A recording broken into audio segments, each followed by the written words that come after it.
here on out, you're gonna do what I tell you. My word gonna be law. You're gonna do what I say. Ready. Goodbye. Fight. How you know what's best for my family, bitch? Mr. Hill, there's no need to yell and cuss.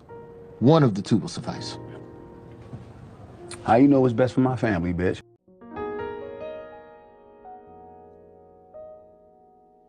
What preparation must one undergo before being able to move with definiteness of purpose at all times? One must gain mastery over self. This is the second of the 7 principles. The person who is not master of himself can never be master of others. Lack of self-mastery is, of itself, the most destructive form of indefiniteness. Where should one begin when making a start at control over self? By mastering the 3 appetites responsible for most of one's lack of self-discipline. The 3 appetites are 1. The desire for food, 2. The desire for expression of sex, and 3. The desire to express loosely organized opinions. Does man have other appetites which need control? Yes, many of them, but these 3 are the ones which should be conquered first. When a man becomes master of these 3 appetites, he has developed enough self-discipline to conquer easily those of lesser importance.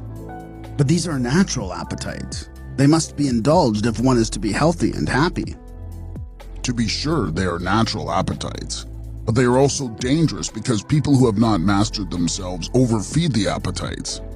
Self-mastery contemplates sufficient control over the appetites to enable one to feed them when they need and withhold them when not needed. Your viewpoint is both interesting and educational. Describe the details through which I may understand how and under what circumstances people overfeed their appetites. Take the desire for physical food, for example.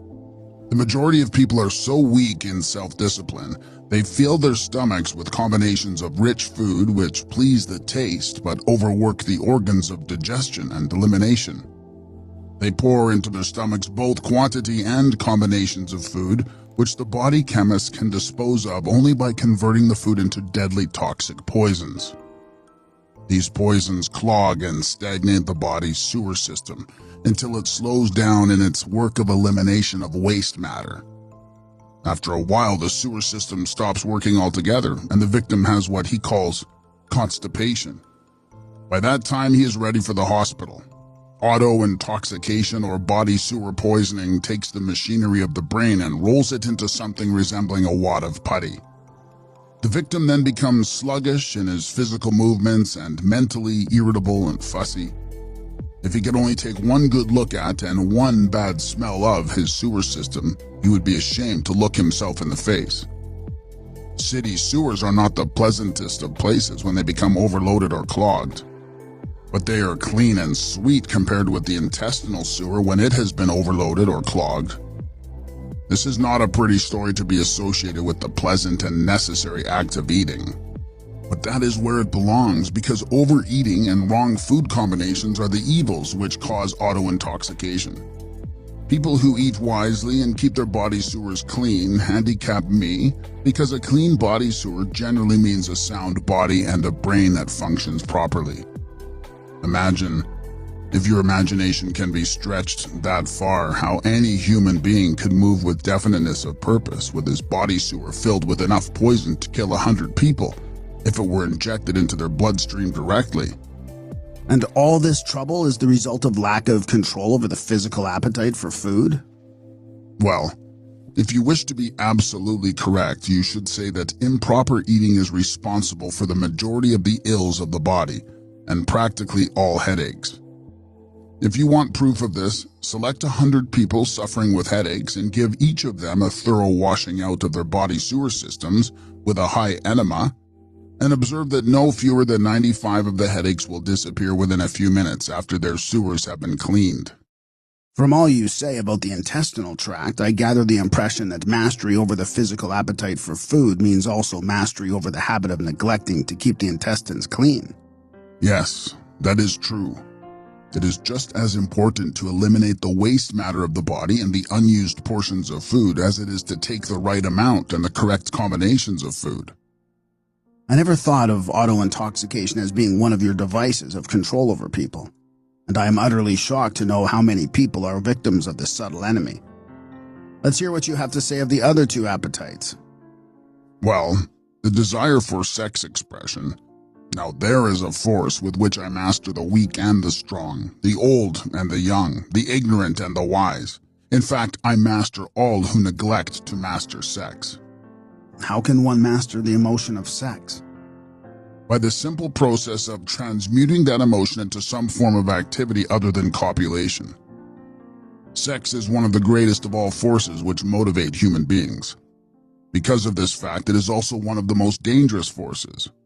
If human beings could control their sex desires and transmute them into a driving force with which to carry on their occupation, that is, if they spent on their work one half the time they dissipate in pursuit of sex, they would never know poverty. Do I understand you to imply there is a relationship between sex and poverty? Yes. Where sex is not under definite control, if allowed to run its natural course, sex will quickly lead one into the habit of drifting. Is there any relationship between sex and leadership? Yes, all great leaders in every walk of life are highly sexed, but they follow the habit of controlling their sex desires, switching them into a driving force behind their occupation.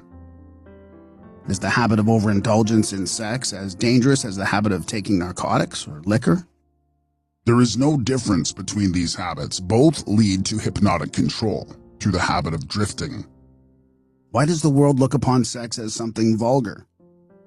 Because of the vulgar abuse people have made of this emotion. It is not sex that is vulgar.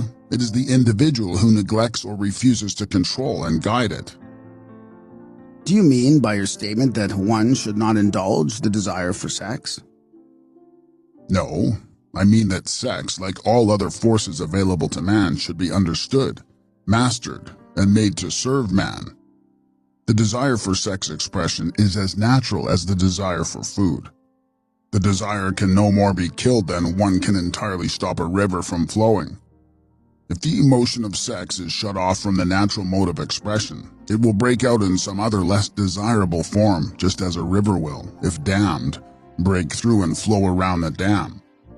The person who has self-discipline understands the emotion of sex, respects it, and learns to control and transmute it into constructive activities. Just what damage is there in overindulgence of sex? The greatest damage is that it depletes the source of man's greatest driving force and wastes, without adequate compensation, man's creative energy. It dissipates energy needed by nature to maintain physical health. Sex is nature's most useful therapeutic force. It depletes the magnetic energy which is the source of an attractive, pleasing personality. It removes the sparkle from one's eyes and sets up discord in the tone of one's voice. It destroys enthusiasm, subdues ambition, and leads inevitably to the habit of drifting on all subjects. I would like for you to answer my question in another way by telling me what beneficial ends the emotion of sex may be made to attain, if mastered and transmuted. Controlled sex supplies the magnetic force that attracts people to one another. It is the most important factor of a pleasing personality. It gives quality to the tone of voice and enables one to convey through the voice any feeling desired. It serves, as nothing else can serve, to give motive power to one's desires. It keeps the nervous system charged with the energy needed to carry on the work of maintaining the body. It sharpens the imagination and enables one to create useful ideas. It gives quickness and definiteness to one's physical and mental movements. It gives one persistence and perseverance in the pursuit of one's major purpose in life. It is a great antidote for all fear. It gives one immunity against discouragement. It helps to master laziness and procrastination. It gives one physical and mental endurance while undergoing any form of opposition or defeat. It gives one the fighting qualities necessary under all circumstances for self-defense. In brief, it makes winners and not quitters. Are those all the advantages you claim for controlled sex energy? No, they are only some of the more important benefits it provides. Perhaps some will believe the greatest of all virtues of sex is that it is nature's method of perpetuation of all living things. This alone should remove all thought that sex is vulgar. I gather from what you say that the emotion of sex is a virtue, not a fault. It is a virtue when controlled and directed to the attainment of desirable ends. It is a fault when neglected and permitted to lead to acts of lust. Why aren't these truths taught to children by their parents in public schools? The neglect is due to ignorance of the real nature of sex. It is just as necessary in maintaining health for one to understand and properly use the emotion of sex as it is to keep the body sewer system clean. Both subjects should be taught in all public schools and all homes where there are children. Wouldn't the majority of parents need instruction on the proper function and use of sex before they could intelligently teach their children? Yes, and so would the public school teachers. What relative position of importance would you give to the need for accurate knowledge on the subject of sex? It is next to the top of the list. There is but one thing of greater importance to human beings. That is accurate thought. Do I understand you to say that knowledge of the true functions of sex and ability to think accurately are the two things of greatest importance to mankind? That is what I intended you to understand. Accurate thinking comes first because it is the solution to all man's problems, the answer to all his prayers, the source of opulence and all material possessions. Accurate thinking is aided by properly controlled and directed sex emotion, because sex emotion is the same energy as that with which one thinks. It begins with those who desire self-determination sufficiently to be willing to pay its price. No one can be entirely free, spiritually, mentally, physically, and economically, without learning the art of accurate thinking. No one can learn to think accurately without including, as part of the needed knowledge, information on the control of sex emotion through transmutation. It will be a great surprise to many people to learn there is so close a relationship between thinking and sex emotion. Tell us now about the third appetite, and let's see what it has to do with self-discipline. The habit of expressing loosely organized opinions is one of the most destructive of habits. Its destructiveness consists in its tendency to influence people to guess instead of searching for the facts when they form opinions, create ideas, or organize plans. The habit develops a grasshopper mind, one that jumps from one thing to another but never completes anything. And of course, carelessness in the expression of opinion leads to the habit of drifting. From there, it is only a step or two until one is bound by the law of hypnotic rhythm, which automatically prohibits accurate thinking. What other disadvantages are there in free expression of opinions? The person who talks too much informs the world of his aims and plans and gives to others the opportunity to profit by his ideas. Wise men keep their plans to themselves and refrain from expressing uninvited opinions. This prevents others from appropriating their ideas and makes it difficult for others to interfere with their plans. Why do so many people indulge in the habit of expressing uninvited opinions? The habit is one way of expressing egotism and vanity. The desire for self-expression is inborn in people. The motive behind the habit is to attract the attention of others and to impress them favorably. Actually, it has just the opposite effect. When the self-invited speaker attracts attention, it usually is unfavorable. Yes, and what other disadvantages has the habit? The person who insists on talking seldom has an opportunity to learn by listening to others. But isn't it true that a magnetic speaker often puts himself in the way of opportunity to benefit himself by attracting the attention of others through his powers of oratory? Yes, a magnetic orator does have an asset of tremendous value in his ability to impress people by his speech. But he cannot make the best use of this asset if he forces his speech on others without their invitation. No single quality adds more to one's personality than the ability to speak with emotional feeling, force, and conviction. But the speaker must not impose his speech upon others without being invited to do so. There is an old saying that nothing is worth more than its actual cost. This applies as well to the free, uninvited expression of opinions as to material things. What about people who volunteer their opinions by expressing them in writing? Do they also suffer by lack of self-discipline? One of the worst pests on earth is the person who writes uninvited letters to the people of prominence. Men in public office, moving picture stars, men who have succeeded in business or written a best-selling book, and people whose names appear often in the newspapers are continuously besieged by people who write letters expressing their opinion on all subjects. But the writing of uninvited letters is a harmless way of finding pleasure through self-expression, is it not? What damage does one do by the habit? Habits are contagious. Every habit attracts a flock of its relatives. The habit of doing anything that is useless leads to the formation of other habits that are useless, especially the habit of drifting. But that is not all the dangers associated with the habit of indulging in uninvited expression of opinions. The habit creates enemies and places in their hands dangerous weapons by which they may do great injury to the one who indulges in it. Thieves and confidence men and racketeers pay big prices for the names and addresses of the writers of uninvited letters. Knowing as they do, the writers of these letters become easy victims of all manner of schemes that result in the loss of their money. They refer to the writers of such letters as nuts.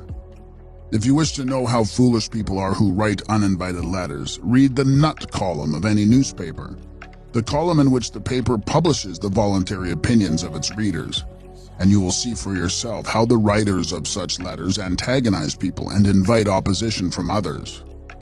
I had no idea, Your Majesty, that people get into so much difficulty through uninvited expression of their opinions. But now that you have brought up the subject, I do remember writing the editor of a prominent magazine an uninvited letter of criticism which cost me a fine position on his staff at a fat salary. That is a perfect example. The proper place to begin self-discipline is right where you stand. The way to begin is by recognizing the truth, that there is nothing for good or evil throughout the myriads of universes except the power of natural law. There is no individual personality anywhere throughout the myriad of universes with the slightest power to influence a human being, save nature and human beings themselves. There is no human being now living, no human being has ever lived, and no human being ever will live with the right or the power to deprive another human being of the inborn privilege of free and independent thought. That privilege is the one over which any human being can have absolute control. No adult human being ever loses the right to freedom of thought, but most humans lose the benefits of this privilege either by neglect or because it has been taken away from them by their parents or religious instructors before the age of understanding. These are self-evident truths, no less important because they are being called to your attention by the devil than they would be if brought to your attention by my opposition. But what are people going to lean upon in the hour of emergency when they know not where nor to whom to appeal? Let them lean upon the only dependable power available to any human being. And what is that? Themselves. The power of their own thoughts. The only power they can control and may rely upon. The only power which cannot be perverted, colored, modified, and falsified by their dishonest fellow human beings. Themselves. The power of their own thoughts. The only power they can control and may rely upon. The only power which cannot be perverted, colored, modified, and falsified by their dishonest fellow human beings. All you say seems logical, but why must I come to the devil to discover such profound truths? Let's get back to the 7 principles. You have already disclosed enough information to show clearly that the secret of how to break the power of hypnotic rhythm is wrapped in the 7 principles. You have shown, too, that the most important of these principles is self-discipline. Now go ahead and describe the other 5 principles you have not yet mentioned, and indicate what part they play in giving one self-discipline. First, let me summarize that part of my confession we have already covered. I have frankly told you that my 2 most effective devices for mastering human beings are the habit of drifting and the law of hypnotic rhythm. I have shown you that drifting is not a natural law, but a man-made habit which leads to man's submission to the law of hypnotic rhythm. The 7 principles are the media by which man may break the hold of hypnotic rhythm and take possession again of his own mind. You see, therefore, the 7 principles are the 7 steps which lead victims of hypnotic rhythm out of the self-made prisons in which they are bound. The 7 principles are the master key that unlocks the door to spiritual, mental, and economic self-determination. Is that true? Yes, that's another way of stating the truth.